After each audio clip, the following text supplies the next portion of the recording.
It is the 21st of June, the year is 2024, a day that we're here to inform you on what's happening in the country and beyond.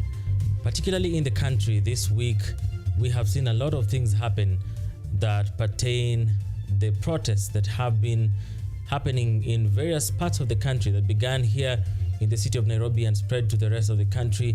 I'm talking about the very known already anti-finance bill. And youths have been on the streets, particularly the Gen Zs have been on the streets, and they have made their mark, they have made their impact, they have made their statement on what it is to be in a country and what their role is in the governance of their own country, and calling out leaders to action and to issues of concern, issues of looking at the affairs of the common mwananchi.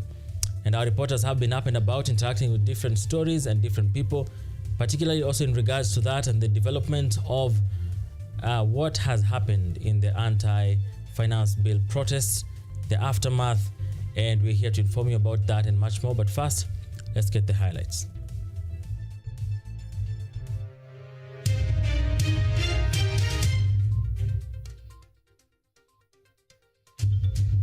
Mourn and call for justice over death of two youth, among them Rex who perished in the anti-finance bill protest.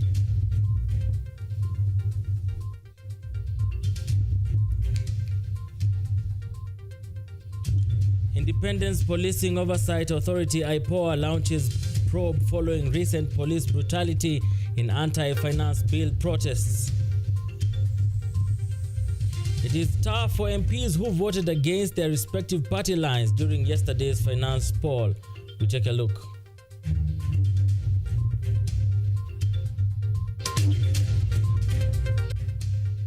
Be consistent in the disbursement of monies allocated to counties. Council of Governors sounds an alarm to the national government.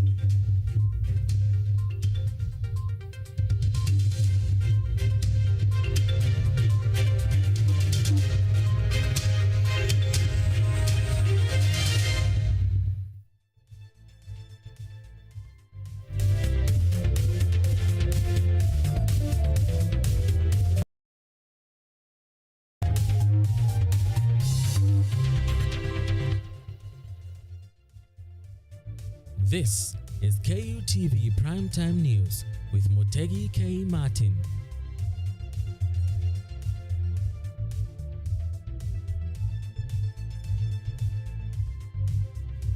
Alright, welcome to the broadcast. I am with Moses Gitonga, who told me not to forget his name. It's been a minute since we did it with my brother Moses Gitonga, and we are going to take you for the next roughly 40 minutes of information on what's happening in the country and beyond. And my name is Mutegi K. Martin, and we are here on behalf of the entire news team to inform you on what's happening in the country and beyond. And we begin tonight where Rensoi Gonga, the Director of Public Prosecutions, DPP, has directed the Independent Policing Oversight Authority, that is IPOA, to provide an inquiry report on Rex Kanyike's death, who actually died in the anti-bill protest. This comes after the policing authority had already issued a statement in regards with the same earlier today, stating that they will launch investigations into the police shooting while also recognizing that the protests were largely peaceful. Take a look. Kenyans, most especially Gen Zs, are mourning the death of two who perished during the anti-finance bill protest taking place in various parts of the country. This is after one more death was reported today in Nairobi, where demonstrator Evans Karatu succumbed to injuries sustained at the hand of the police.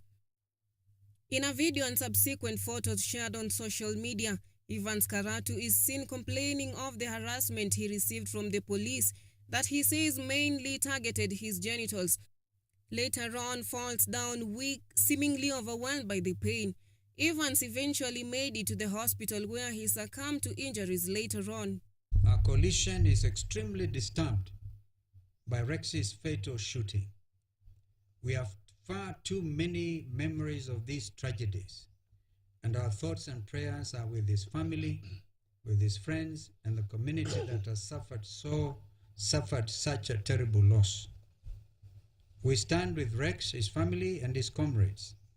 we pledge to offer all our help required in seeking answers and justice.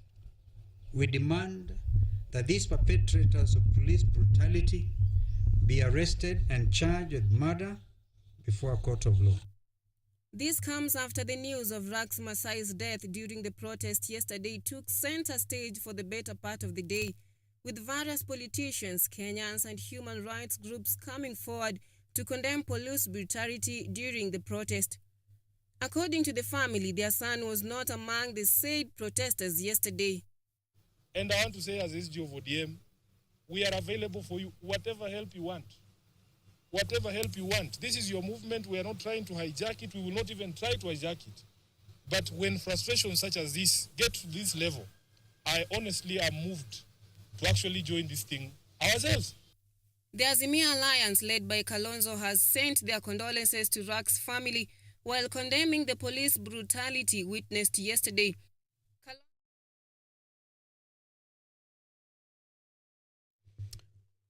All right. Thank you so much for that particular story. Now we move to the House of Parliament, and the question is party or the people?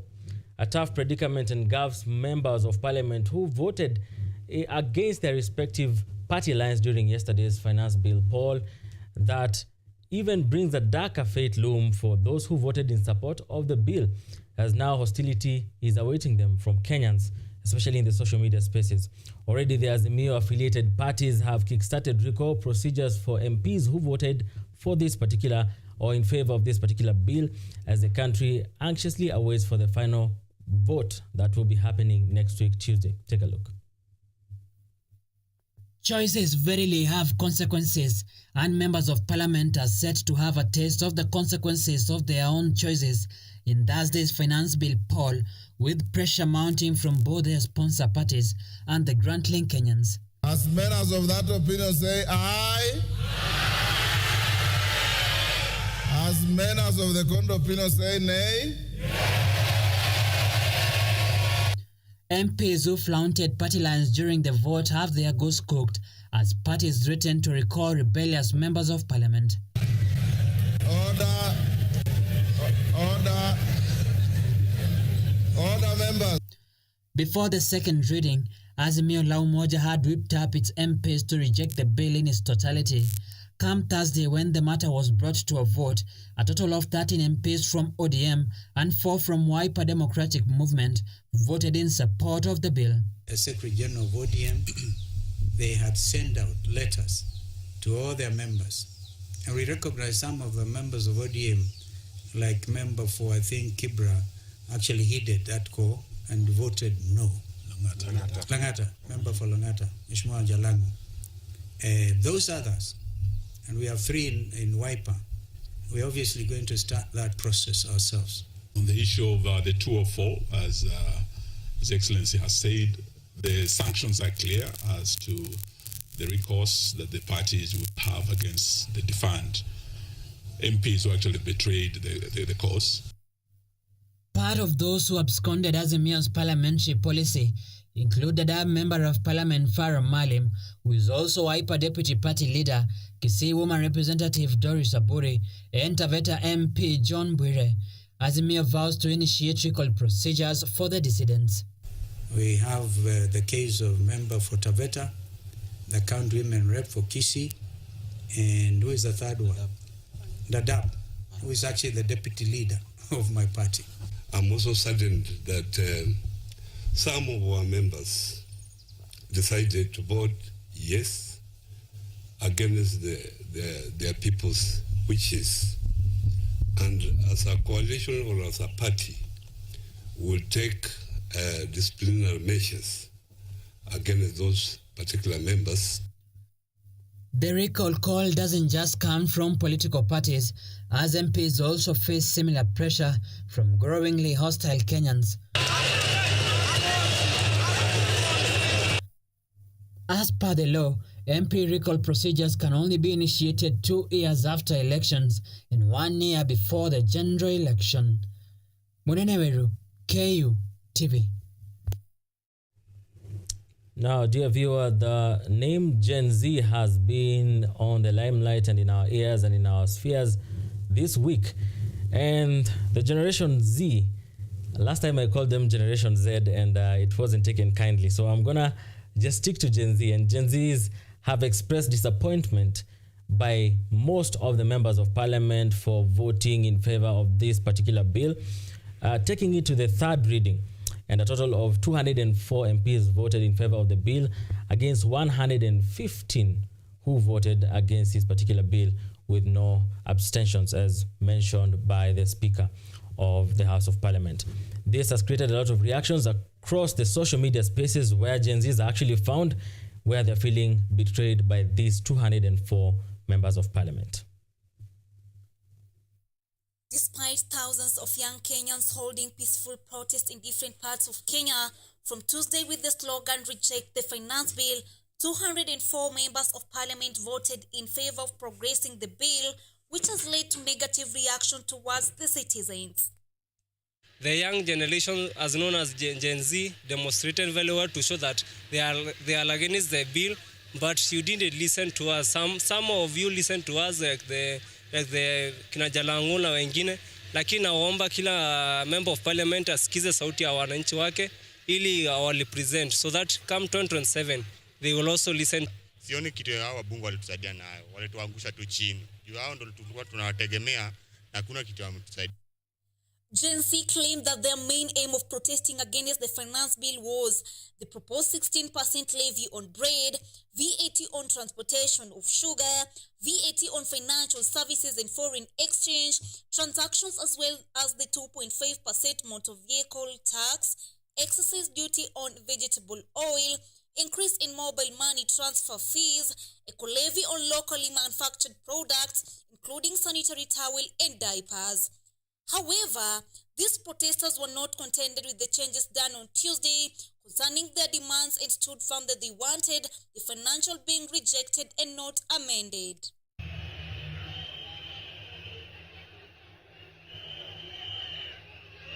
From different social media platforms, Gen Z have expressed their feelings concerning MPs from their constituencies who voted yes to the finance bill.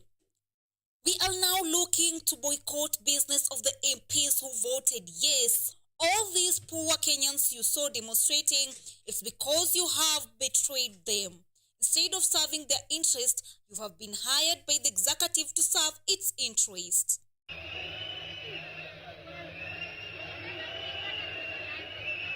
Despite the financial bill being passed to the third reading, Gen Z say they will continue advocating for their rights until all MPs hear their cry and vote no to the bill. The demonstrations are still on as the generation wait for their fate to come on Tuesday. Songoro Masimaira, KUTV.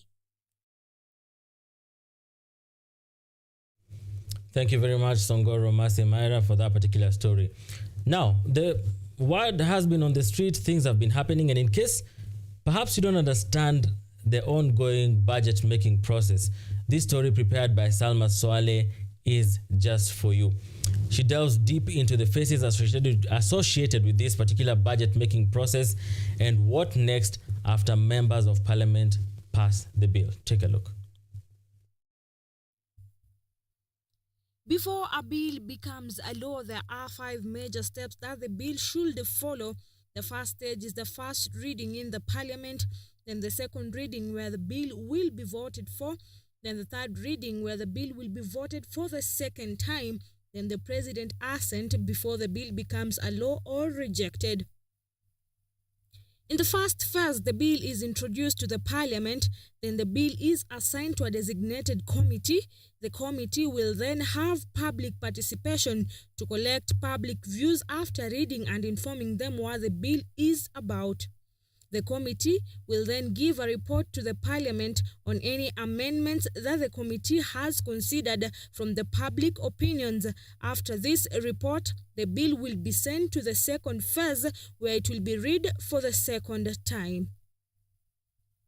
During the second reading, the bill will be debated by the MPs in Parliament before being voted for. In this phase, if the MPs vote in favor of the bill gets to the third stage. In the third stage, third reading, the bill is read again with proposed amendments while debating clause by clause of the bill while voting for each clause. The bill will then get to the next stage if the MPs vote in favor of it. The next stage is the President assent. Here the President is expected to give his assent within 14 days or reject it and return it to Parliament with reservations.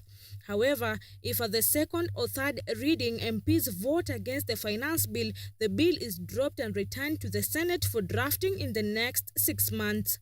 Salma Swaleh, KUTV. Thank you, Salma Swaleh. Now we move to the counties where the Council of Governors who are chaired by Anne Waiguru, have sounded an alarm to the national government to be consistent in disbursement of funds that are supposed to be allocated to the counties, especially the 2024-2025 budget, before the end of actually the 2023-2024 budget on 30th June. Governor Waiguru has stated that the government owes the counties about 64 billion shillings for the May and June allocations and should be disbursed to prevent pending bills. The government also stresses the critical need for consistent funding, citing recent delays that have hindered county operations to pay salaries. They also emphasize the importance of settling 8 billion Kenya shillings in debts to the former NHIF before transitioning to the SHIF, highlighting the impact on pending bills at KEMSA tied to the national government debts.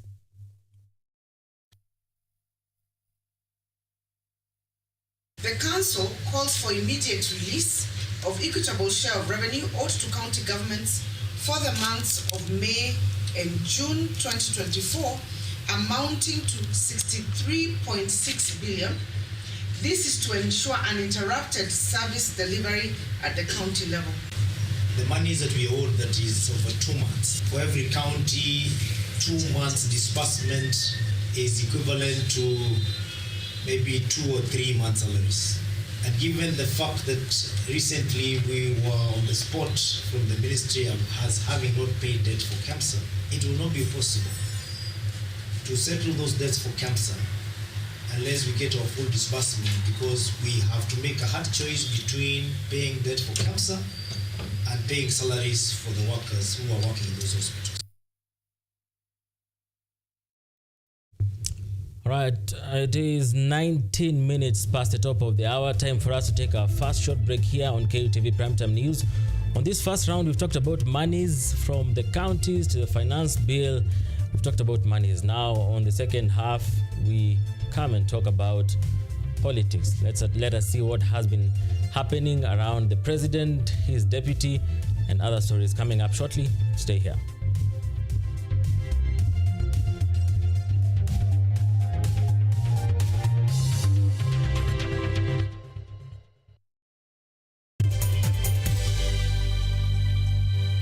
Are you an aspiring media practitioner, a graduate, or you just want to advance your skills in television production? Then welcome to Kenyatta University, where education meets innovation. KUTV, the premier university television station in Kenya, is now offering short courses in TV studio, field technical operations, and video editing. Through these courses, you will acquire hands-on skills on camera operations, media production, lighting techniques, audiovisual editing, and sound and visual control, and how to operate key equipment in modern TV control room. Enroll today at KUTV and discover your full potential in cutting-edge TV broadcasting. Graduates of these courses will receive professional certificates. For more information, visit our offices at KUTV Studios or call us on 020-870-4252 or 020-870-4255 or SMS us on 0739-110-544. KUTV, a new experience.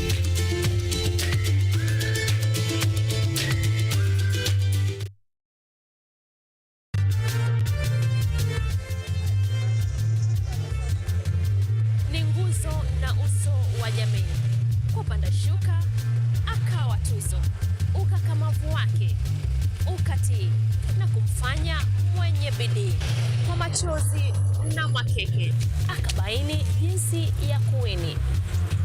Huyu ni mwanamke ngangari kwa jinsi alivyo ng'ari.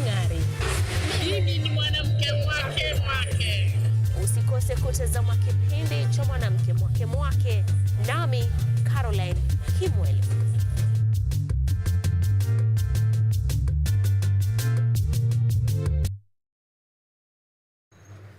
They are powerful and influential.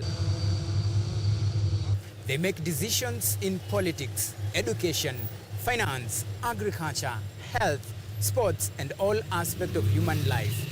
But the impact of their decisions falls on you, the common citizen. KUTV Primetime News Thursday. We ask bold questions and pursue answers to the core to bring you closer to the story. We couldn't have it any other way. Join me, Auma Evans, as I raise matters of social concern to raise your voice from the background to the foreground. Every Thursday and Saturday at 9 p.m. only on KUTV.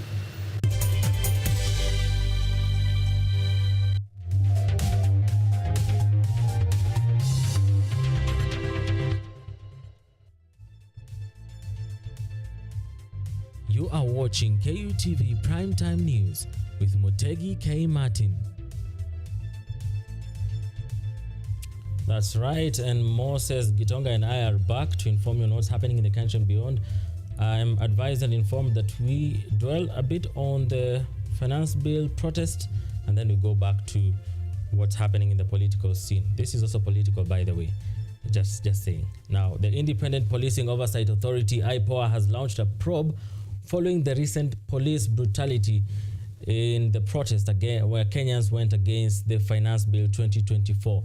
This comes after a section of the International Commission of Juries, known as ICJ Kenya, told IPOA to launch an investigation on officers who used excessive force during this particular protest, terming this act as unlawful and unconstitutional. According to a statement released on X by the Independent Policy Oversight Authority, the authority this morning has launched investigations into fatal shootings and all the serious injuries documented during demonstrations. IPOA claims to have launched a monitoring operation into police misconduct during the mass protests against the proposed Finance Bill 2024 on the 18th June. The Media Council of Kenya also condemned the arrests and attacks on journalists following an incident where journalists were violently thrown out of a moving vehicle, sustaining physical injuries while another one got injured by a canister aimed directly at her. Expressing dismay over the incidents, the council said that while journalists relied on police for security in the line of duty, the security officers resorted to manhandling, harassing, arresting, and assaulting them.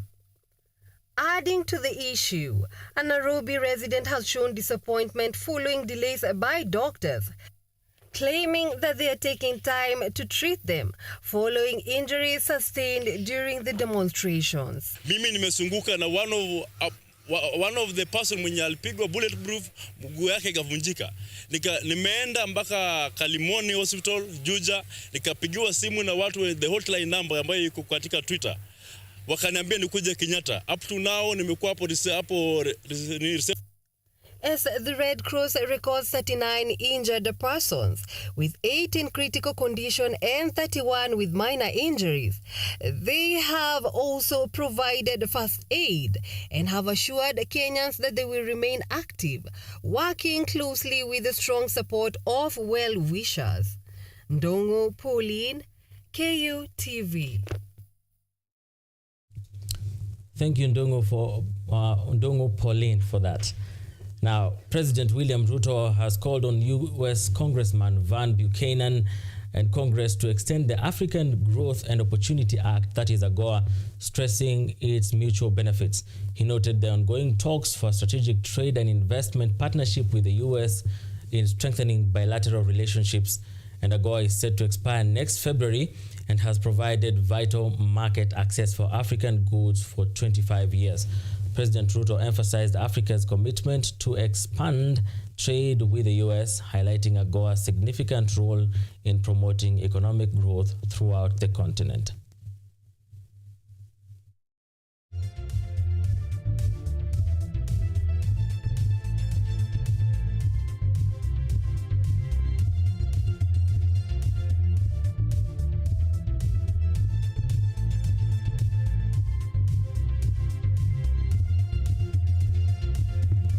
In other news, Wiper Party leader Kalonzo Musyoka has joined hands with the Deputy President Rigathi Gachagua, saying that Azimio la Umoja coalition fully supports Gachagwa's unity rhetoric. The two leaders shared a platform in a church event in Ruiru, where Kalonzo and Azimio la Umoja leaders in attendance vowed to thwart any impeachment attempts against the Deputy President. Rigathi Gachagua and Wiper Party leader Kalonzo Musyoka for the first time shared a podium spreading unity in a church event in Ruiru. Kalonzo said that as the Azimio coalition, they will stand with the Deputy President if at all he will be impeached. If they try to impeach Gachagua, Azimio yote itakataa. In the same breath, Githunguri Member of Parliament Gathoni wa Mushomba threatened to influence the current voice of the country, Gen Zs, against voting for the president in the 2027 elections, claiming that together with the Mount Kenya regionals, fought for the deputy president's position. Waache kumbeba ufara. Wewe tutakupigania na haki yetu na mali zetu, utakaa hapo, tutasimama na wewe. Addressing thousands of worshippers of Jesus Compassion Ministry Church in Ruiru, Kiambu County, during the consecration of Bishop Benson Gathungu Kamau alias Kingay, Mr. Gachagua appealed to all leaders to give peace and love a chance for the nation to develop. He attributed the success in uniting Mount Kenya to his decision to embrace all leaders, irrespective of their political affiliations after the 2022 elections. The fact that we are calling for unity is to make sure that this region is respected within this government, and it will be part and parcel of many other governments to come. Na nimesema because hata nikiwa kiongozi wa Kenya kuna bahali nimetoka. Na charity begins at home. Hata Yesu alianza Jerusalem kabla hajaenda Judea. I cannot help President William Ruto to unite Kenya if I cannot unite home hapa nyumbani. Former cabinet ministers Eugene Wamalwa and Cecily Kariuki also joined the DP at the ceremony. Nyeri Governor Mutegi Kahiga and MPs Jen Kihara for Naivasha, James Gakuya for Embakasi North, Wambugu Wainaina for Othaya, Onesmus Ngogoyo for Kajiado North, and Joroge Wainaina for Kieni, and MCAs led by the host Gatongoro Ward Representative Daniel Getau, among other leaders, were also present. Emma Mwangi, KUTV. Thank you, Emma Mwangi. Now, the Forum for Africa Women Educationalists Kenya, that is also called FAWEC, is raising an alarm of a high number of girls out of school in Garissa County. This, as calls have been made by stakeholders urging the government to fully support the girl-child education. Our very own Becky Athiambo now reports. The Forum for African Women Educationalists Kenya has raised serious concerns over the high number of girls out of school in Garissa County. Speaking at a review meeting of the Imarisham Sichana project, FOWE coordinator for Garissa County Harrison Ochola highlighted the dismal state of girls' education in the region. You know, as FOWE Kenya, we are just one entity and we cannot be able to do everything. So we are calling partners who are outside there who are working on education issues to come up and support FAWE. Tushikane mkono, the county governments and national governments, let us come up with the policies that can support re-entry, that can support financing, because you realize that re-entry is there, but there's no financing towards that. To combat these challenges, FAWEC, in partnership with the MasterCard Foundation, has initiated several programs, including the Tuseme Club. This initiative provides a platform for girls to express the challenges they face in their educational journey. The club aims to ensure that girls who drop out of school due to pregnancy or other reasons can re-enter school. Through Fawe Kenya, we've managed to help the learners express those problems, and they've also been able to sponsor a few of the students who are experiencing the challenges, especially on matters to do with the school fees.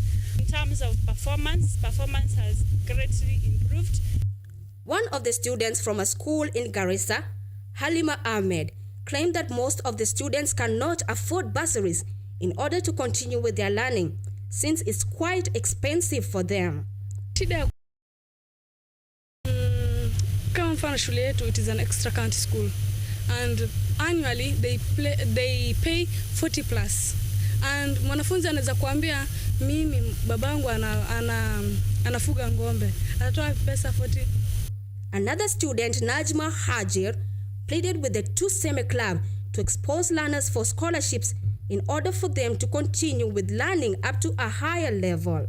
The issue of early pregnancies is just for abstinence, and you concentrate on your future. For you to get a better future, you have to stick to your education until you're done with high school. The national and county government has been called upon to construct daycare centers for children whose mothers are still studying. Becky Massey reporting for KUTV. All right, and we now move beyond our borders, where 50,000 refugees in Malawi are facing acute food shortages after the World Food Programme cut in half monthly food assistance to refugees last year. In the only refugee camp in Dzaleka, over 600 felt pressured to return home. Many Burundians voluntarily repatriated since July, even though some refugees figured out ways to sustain themselves and feed other people. Lamek Pasina visited Dzaleka refugee camp in Dowa District Central, and this is his report. Richard Moses is a Congolese refugee at Malawi's only refugee camp, Dzaleka, who is making ends meet through tailoring business he founded in 2019. The shop provides relief from the various challenges he has been facing in the camp since he fled conflict in Eastern Congo in 2010. You know, when I'm doing this, I'm getting some money. My customers, when they leave me the materials like this, after finish sewing, then they give me that cash. Then I buy food, and the rest I can buy material. Malawi is currently implementing an encampment policy that does not allow refugees to work or do business outside the camp. Thousands of refugees living outside the camp are being forcibly removed and relocated into the camp. Moses says despite this, he is comfortable with the customers he has within the camp. With the income from the business, he is able to feed his family of 6 children. I don't have people so outside who can support me. Maybe after sewing the things here, then I send to them. I don't have those people, but only refugees in camp. My customers, those who likes my what I'm doing. His shop also provides free tailoring lessons to young refugees who aspire to be tailors. I would like to become a big designer, and I hope I'll be, because I have a good teacher, and I trust so, and I believe so. Everything will be right. However, Moses says the challenge is lack of enough machines. If we could have maybe this electronic machine, it could help us too much. And until now, I do have many students, but the machine is still small. As you can see, we have only this. There are 4, but others are not working correctly. So we still need to have maybe more than this one. Yeah. challenges aside, he continues to soldier on. You see, in life, you don't to fed up, to give up, because you can't know when you can get what you need. And to get food, it can't find you where you're staying. You have to struggle. However, authorities at the refugee-led organization network of Malawi say Moses' initiative can benefit from donor aid should he consider teaming up with other like-minded people. So that I should see how we are going to reach the rest. With the experience, you can fund or donate to one person leading a big group, and you find that is not well known, don't have even documents. So it's very hard for us to trace that person, because once they take the money, you can't go and claim again. And Moses says he's ready to jump on the opportunity sooner rather than later. If I get that chance, I can be happy more than, because that is the chance that I'm looking for. But since now I never get, who can help me, who can support me so that this business can be on top. For VOA, I am Lamik Masina in the Dowa district, Malawi. All right, we thank VOA. That story is courtesy of VOA from Malawi. And with that, we take a very short break right here on KUTV Primetime News. We'll be coming back with sports news. Stay here.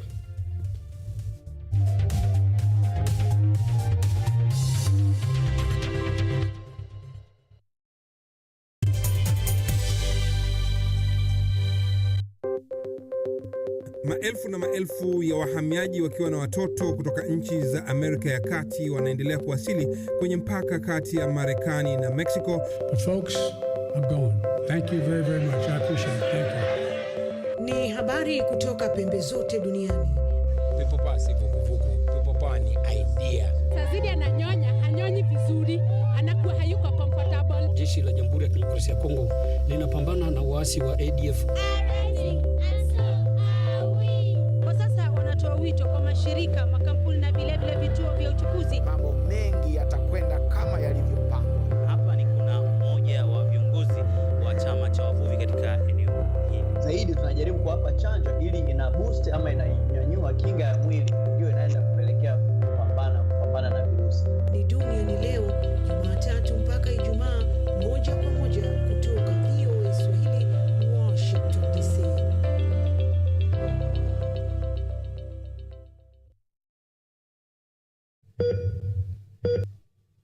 Are you healthy, or rather, do you maintain a healthy lifestyle? According to WHO, health is regarded as a state of complete physical, mental, and social well-being, and not merely the absence of disease. Welcome to Focus on Health, a show on all matters health, wellness, and lifestyle.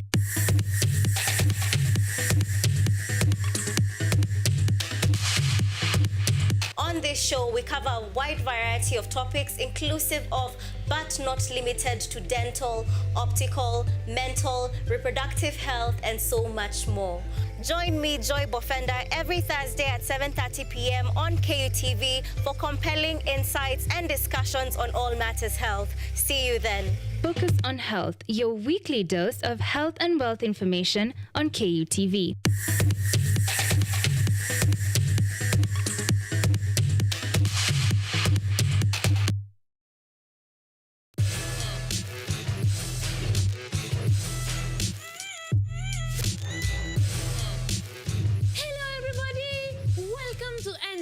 Where we ask the coolest questions in science. Let's go! Is yogurt really just rotten milk? Why do humans need sharks to survive? How did a 12-year-old boy from Africa invent modern vanilla farming? How do you deliver medicine to a chimpanzee? Can poop be useful? How can you save the planet by reducing air pollution? To help us answer these questions, we are inviting some wonderful guests from the world of science. They will enlighten you, make you hungry for knowledge, oxygenate your brain, and make your ideas flow. This is Engine Season 3. Let's go!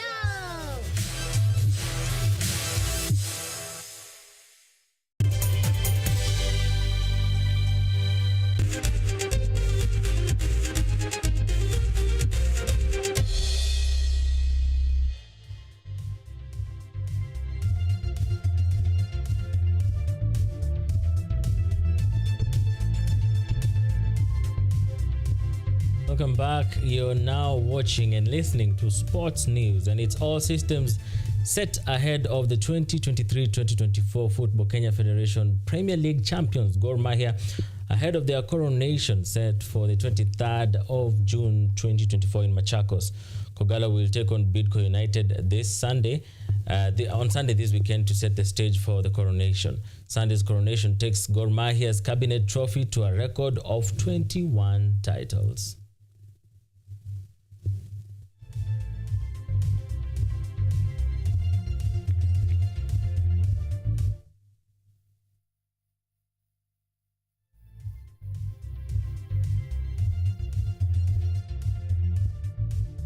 Beyond our borders, we move to Euro games, where Ukraine came from behind to beat Slovakia 2-1 in the Group E encounter in the ongoing European Cup Championship. The result leaves Ukraine second in the group standings, tying on points with Romania. Spain swept aside Italy with a 1-0 victory to qualify for the last 16 tie in the last Group B encounter in the UEFA Championship in Germany.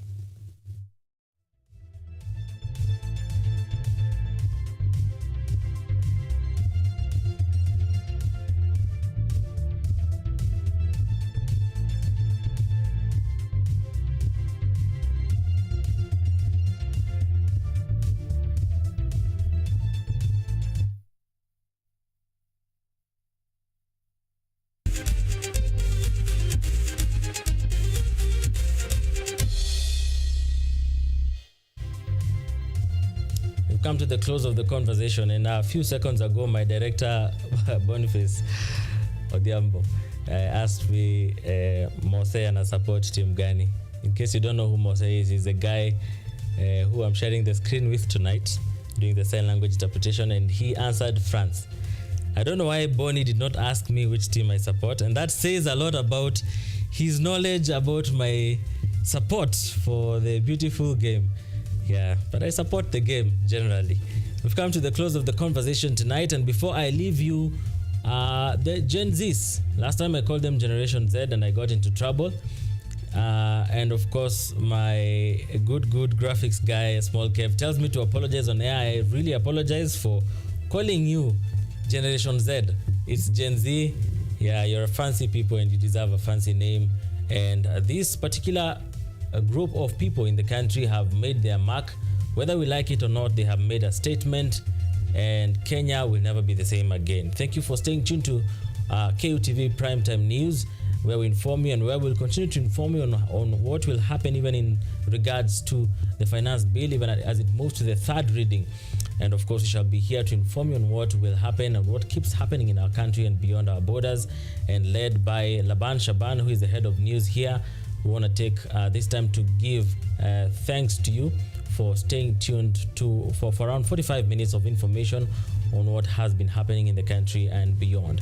Now, this is not the end. We continue with our normal programming here at KUTV, a new experience where you get to learn and even have fun as you get to watch KUTV for programs that are curated to ensure that you get to have education and entertainment in equal measure. And of course, tomorrow we come back at 6:30, Mizizi Weekendi, and at 9 p.m. we come back with Weekend Live here on KUTV, a new experience to make sure we inform you. And of course, on behalf of the reporters and the producers of the day, including my very own producer, Yvonne Kemoma, I want to give you a shout out for staying here, and thank you so much for watching this particular bulletin. Moses Gitonga is a sign language interpreter tonight. My name is Mutegi K. Martin. Good night.